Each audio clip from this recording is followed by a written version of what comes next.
The private dining room was bathed in golden light. George sat across from his daughter Stephanie as she tore into her birthday gift, Patrick and Olivia beside her. Beneath the wrapping lay a modest velvet box. Nothing about it hinted at his wealth. Stephanie held it up. "Dad, you are worth millions, and this is what I get." She hadn't opened it. She slid the box back across the table, her rings clicking against the polished wood. Patrick shifted in his seat. "Steph, come on," he murmured, but she only stared at her father. George picked up the box with the same deliberate calm he always wore. "Where are you going? It's my birthday." He straightened his charcoal blazer, tucked the box into his inside pocket, and walked out. The table sat in awkward silence.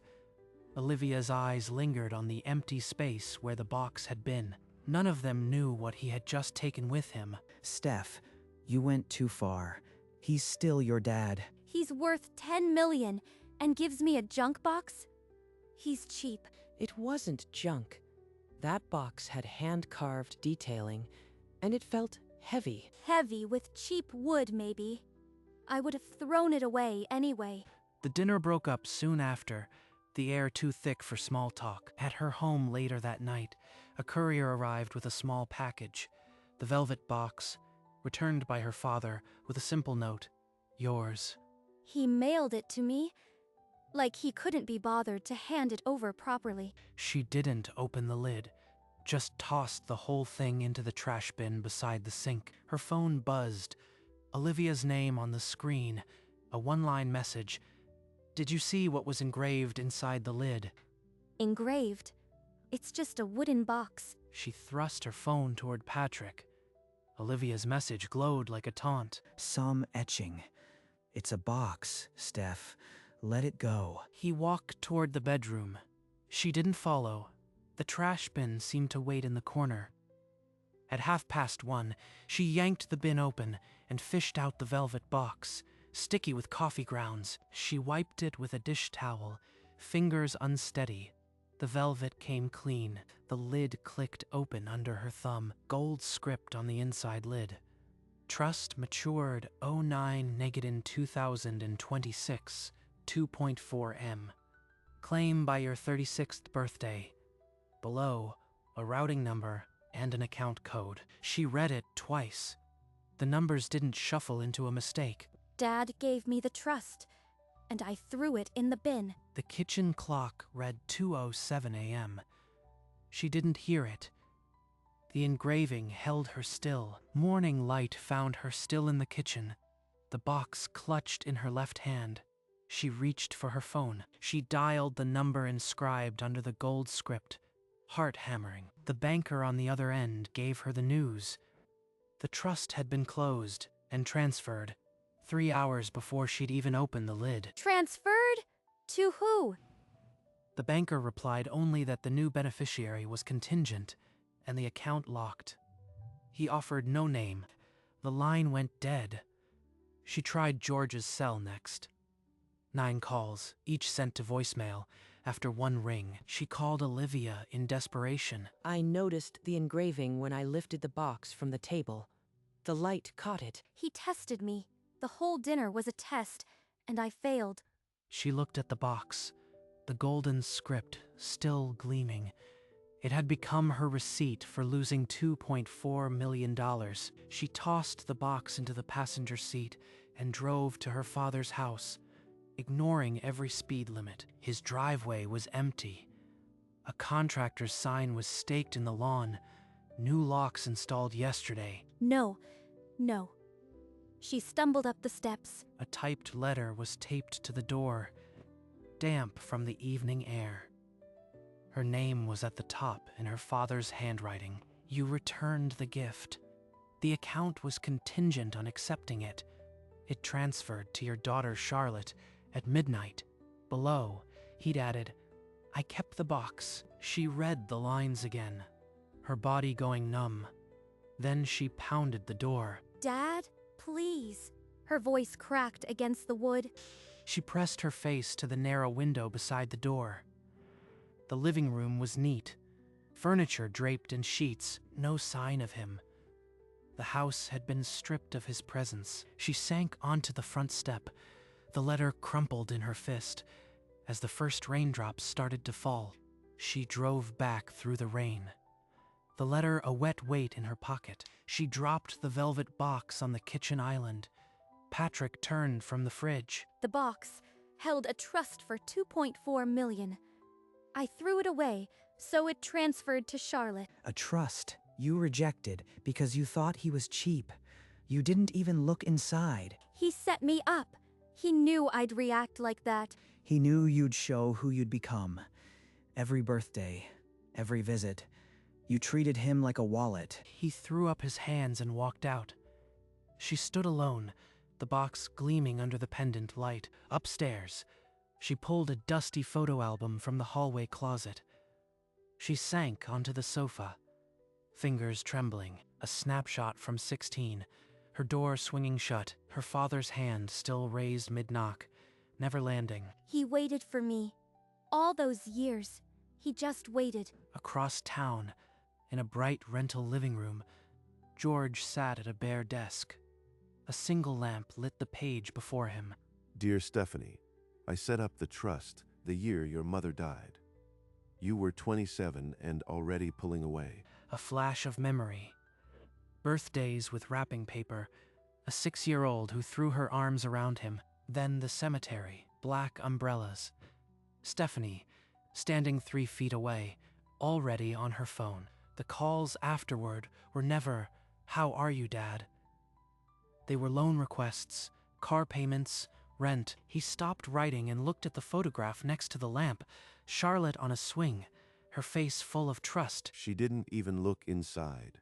The box was the last chance I could bear to give. Weeks before the dinner, he'd signed the final transfer documents. The notary had watched him with a vague curiosity. He folded the letter neatly, paused, then slid it into an envelope that he did not address. The box sat on the windowsill behind him, already holding a set of car keys. He didn't look back at it. 2 days later, Stephanie drove through downtown, scanning the sidewalks until she saw his silhouette through a coffee shop window. He paid at the counter, his charcoal blazer unmistakable. She pulled over with shaking hands. Dad. She threw her door open, but her voice was swallowed by the noise of the street. He stepped to a sleek sedan, keys in hand, and opened the door without a backward glance. She sprinted down the sidewalk, heels clacking, arm outstretched. Wait, please. The words cracked. The sedan pulled into traffic. In the side mirror, her tiny figure appeared for a second, then shrank. Her heel caught a crack in the pavement. She went down hard, palms scraping the concrete. By the time she looked up, the car was gone. Only the hum of traffic remained. He really did it. He replaced me with a new car, a new life. She drove back to his vacant house. A red "for sale" sign now jutted from the lawn. The back door gave way under a loose panel she knew from childhood. Inside, only dust and 3 boxes remained. On the kitchen counter sat a cream envelope, her name written in his steady hand. She unfolded the pages with trembling fingers. A small, faded photo fell onto the table, the two of them at a school play, her grinning, his words cut. I built the trust when you stopped seeing me as your father and started seeing me as a checkbook. The box wasn't a trick. It was the last chance I could bear to give, hoping you'd see the gift, not the price. Charlotte will have the trust. I need space. I wish you a happy life, but I can't watch you live it. She read the last line 4 times. Each repetition hit harder. She touched the photo, her little hand clutching his sleeve, trust in her eyes. Everything he'd lost. She sank onto the bare floor. The letter crumpled against her chest, alone in the hollowed-out house. She texted Olivia from the car. They met at a quiet coffee shop, the same kind of place her father would have liked. You look like you haven't slept. What happened after the text? He wrote me a letter. He said he built the trust when I stopped seeing him as my father. He's not coming back. Steph, I am not going to gloss this over. That box was a test, and you failed it because you wanted the wrong things. Stephanie's phone buzzed. A notification from the social app. George had tagged Charlotte. The picture, a park bench, golden light, his arm around the little girl. He posted a photo. Best day with Grandpa. He's giving Charlotte everything I threw away. Then don't let it be for nothing. You have a daughter, too. Be the mother you wish you'd been as a daughter. I was blind. Every birthday, every phone call, I only saw what he could give me. I never saw him. He may never know, but your daughter will. You can still break the cycle. She stared at the dark surface of her coffee, and for the first time, something in her expression softened from panic into determination. Months passed. George's new rhythm was built around Charlotte. School pickups, sticky ice cream fingers, bedtime stories. He pushed her on the park swing, her laughter filling the space where old regrets used to sit. His phone still lit up with Stephanie's occasional texts, but he let them drift into a quiet corner of his screen. One evening, after Charlotte was asleep, he sat by the window and dialed Stephanie's number with a steady finger. Stephanie, I am not punishing you. I just needed to protect my heart. I hope you are well. Maybe someday. He ended the call and set the phone on the sill, next to the wooden box that now held only spare keys. He watched the streetlights flicker on, the silence comfortable instead of empty. A small footstep in the hallway made him turn. Charlotte, clutching a teddy bear, asking for water. He scooped her up, the weight of her small body a better anchor than any trust fund. Not yet, but maybe someday she'll understand. Week after week, she sat in a therapy office, hands open on her knees, finally dissecting the distance she'd built. Her therapist encouraged a letter, not for forgiveness, but for clarity. She wrote it over 3 nights, every line a peeling of old armor. She sent it to his new address without expectation, just a hope he'd read the words. On her 36th birthday, a package arrived with no celebration, just a brown paper box on the step. She opened it slowly, already knowing its shape. The wooden box, polished clean, sat inside. Inside the lid, the gold engraving still read, "Trust matured, 09-2026, 2.4 M." But next to it, a tiny key and a folded paper. The note, "For your daughter, a college fund, break the cycle. I love you enough to want better for her." She pressed the key into her palm until it marked her skin, the tears finally coming. He remembered my birthday, even when I forgot his. From his parked sedan across the lot, George watched Charlotte's small figure run from the school doors into her mother's waiting arms. A faded photo rested on his dashboard. Charlotte and him, a tiny trinket box between them from years ago. In the other car, Stephanie helped Charlotte into the front seat and placed the wooden box in her lap. Sweetheart, this is Grandpa's promise to you. A college key.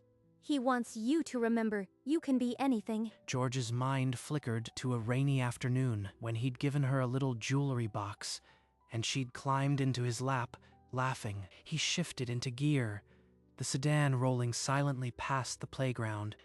In the rear view, he saw Charlotte press her nose to the box as Stephanie kissed her temple. The engine hummed a steady note. He didn't stop. He didn't wave. That wasn't his moment. The sedan turned the corner and disappeared, leaving only the quiet of an empty school parking lot. On his dashboard, the old photo lay where it always would. He'd given her the only gift that mattered, the chance to break the cycle. Stephanie spent her Saturdays now folding clothes at a women's crisis shelter, her designer bags traded for cardboard donation boxes. At home, the wooden box sat on her daughter's dresser, its gold engraving now accompanied by a child's crayon marks and a plastic ring. Charlotte had filled it with her treasures, a broken locket, a marble, a feather from the park. The trust was still hers, but the box held her childhood. One evening, Stephanie found a card in her mailbox, her father's handwriting. Inside, a simple happy birthday, Charlotte, and a pressed flower. She placed the flower inside the box next to her daughter's marble. A bridge of quiet gestures. She no longer refreshed her bank app. The numbers that mattered weren't in an account. The box stayed on the dresser as the years turned, a reminder that a gift's value is measured by the grace with which it's received. Stephanie never got the trust back. She never asked for it, and in that choice, she found something she had lost long before the dinner party. She found her father's lesson, that the real trust had never been about money. It had been about whether his daughter would ever see the gift in front of her, and at her daughter's bedside, she leaned down and whispered the words she wished she'd said years ago. "Thank you, Dad." On a bench by the lake, George sat with a coffee and a library book, his shoulders finally soft. He no longer measured time by board meetings, but by the light shifting on the water. Sundays, he still pushed a swing.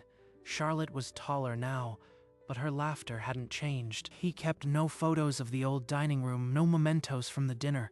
The box had moved on, and so had he. Across town, in a sunlit bedroom, the box sat on a dresser, its gold lettering slightly worn, its lid still open. The engraving inside had faded at the edges, but the numbers were still legible.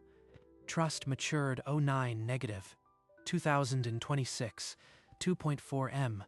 Claim by your 36th birthday. The account it promised was long gone, transferred years ago, but the box held a different kind of wealth. A crayon drawing of a family, a pressed leaf, a ticket stub from a father-daughter dance. The trust had become a child's time capsule, and no amount of money could purchase it back. And on the lid, beneath the worn gold, the final line still read, "Claim by your 36th birthday." Some claims require no signature. Years slipped by like the turning of a lake. Stephanie's world grew quieter, anchored by Charlotte's laughter and the box's silent weight. One afternoon, while Charlotte played on the monkey bars, Stephanie pulled out the wooden box from her bag. She'd started carrying it sometimes. She opened the lid and traced the fading gold with her finger. The numbers were almost illegible now, but she could recite them by heart. A thought crystallized. Her father had given her the box 3 times, once at the dinner, once in the trash, and once with the college key. She had never truly thanked him. I've already lost the trust. I don't want to lose him too, even if he never forgives me. She found a stationery store and bought heavy paper, the kind he used to write letters on. Then she sat down and wrote. The letter was not an apology for the money, nor a plea for contact. It was a simple acknowledgement of the gift he'd given her through the box. The lesson of seeing. She didn't mail it right away. She left it sealed for a week, weighing the risk of silence against the regret of never sending it. Then she walked to the post box. It was the costliest choice she'd ever made, not because of what it might cost, but because she had stopped expecting anything in return. And when the box finally held only his reply, a single sentence, "I know, sweetheart," Stephanie pressed the paper to her daughter's dresser and wept. The cycle had broken. Weeks passed in a gentle quiet. The box remained on the dresser, its lid now holding his note like a secret only Charlotte would inherit. Stephanie no longer waited for more words. She had learned to read the silence between his lines. Across town, George read the same letter every Sunday, not because he needed reminding, but because the thank you. Dad still felt new. He kept a new photo in his wallet now. Charlotte at 8, holding the box up to the camera, his own handwriting visible on the note beside it. One autumn afternoon, Stephanie took Charlotte to the lake. She didn't mention the bench where George used to sit, but her eyes found it. Charlotte ran to the swings, and Stephanie sat on that bench, the wood still holding the warmth of years of patience. She opened the box and read the note again, not for herself, But as if speaking to the man who wrote it, miles away, George was pulling a book from the shelf, the same bench his only audience for a quiet hum of an old song. They would never sit on that bench together. But the box had taught them both that some gifts don't require proximity, only recognition. And so the box stayed, a quiet bridge over years of silence, holding what no bank could ever hold, a father's love, finally seen on Charlotte's next birthday. A small parcel arrived. Inside, a photo of George pushing her on a swing and a note in his hand. "The trust is safe. So are you." Stephanie read the note twice, tracing the familiar slant of his script. She placed it inside the box, next to Charlotte's marble and his first reply. The box now held a collage of his words, the original trust engraving, the college fund note, the reply, and now this quiet affirmation. The $2.4 million account number had long since transferred, its ink fading, but the date engraved beneath it. Trust matured 09-2026 had become a marker of a different maturity. For Charlotte, the box was a treasure chest of Grandpa's love. She didn't understand the numbers yet, but she understood the warmth of his hand in the photos. On his bench, George turned over a photo of his own. Stephanie, at 16, holding a tiny trinket box he'd given her, her smile unguarded. He had kept it all these years. He tucked the photo back into his blazer, not far from the letter she had written, and watched the lake turn gold. The original trust had been a gamble, a bet that a daughter would look deeper. She hadn't, not then, but the bet was never about the money, and so the box proved George's safe bet. That love, planted in a reclaimed gift, could eventually break through, not in a windfall, but in a quiet morning when his daughter finally saw him, and on the lid, beneath the weathered gold, the numbers remained no longer a claim, but a testament. Some dividends compound only in the heart. One morning, Stephanie walked to the lake bench and sat down, the wooden box resting on her lap. She didn't call ahead. She simply waited. She saw him walking slowly down the path, his charcoal blazer replaced by a soft cardigan. He paused when he saw her, then kept walking. He sat on the far end of the bench, leaving a careful space between them. Neither spoke for a long moment. Stephanie placed the box on the bench between them, its lid open, the notes and treasures visible. She said nothing, only tapped the engraving. His finger traced the faded letters. Trust matured. 09-2026. Claim by your 36th birthday. The date that had come and gone. You were 35. I was so afraid you'd never see it. I see it now, Dad. Not the money. The man who waited. He reached across the box and covered her hand with his. No other words were needed. They sat there as the sun climbed, the box a quiet testament between them, a bet that had paid off not in dollars, but in the slow restoration of a father and a daughter. And on the lid, the numbers blurred under the gathered light, no longer a deadline, but a date on a gift that had finally, fully been received. The silence on the bench was no longer heavy but gentle, like the lapping of lake water. The box rested between them, its lid closed now. George picked it up, his thumb tracing the faded gold one last time. As if sealing a promise, he placed it in her open hands. Their fingers brushed, and she held it against her chest like a living thing. She asks about you every day. Dad, Charlotte already knows what's inside this box. It's your love. Tell her the numbers don't matter, only the name of the man who carved them. They rose together, the box now a bridge they had crossed.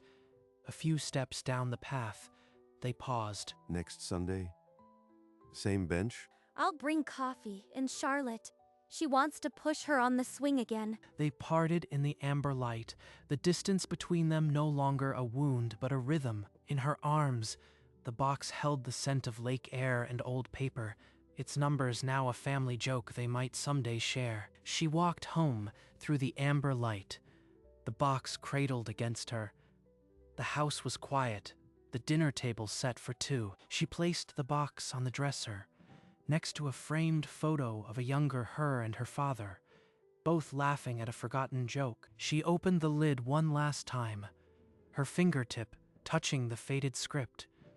Then she closed it gently, as if putting a chapter to bed. The box sat there as the night deepened, a quiet witness to all that had been reclaimed. In the morning, a small hand reached up and traced the lid's worn edges.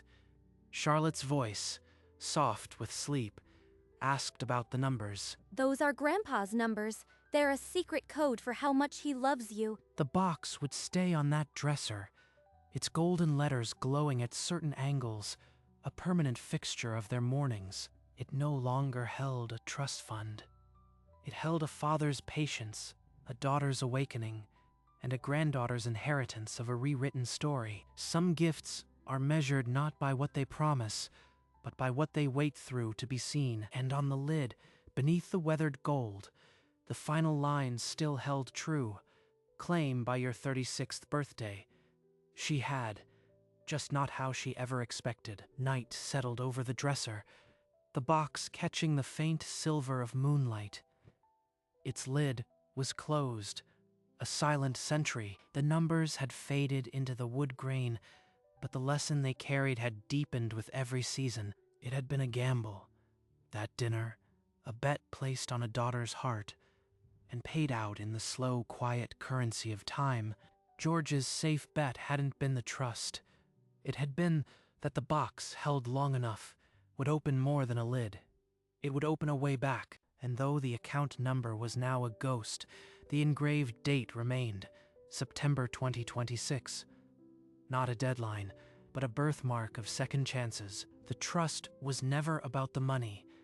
It was about a father who believed his daughter would one day look past the surface, and a daughter who finally did.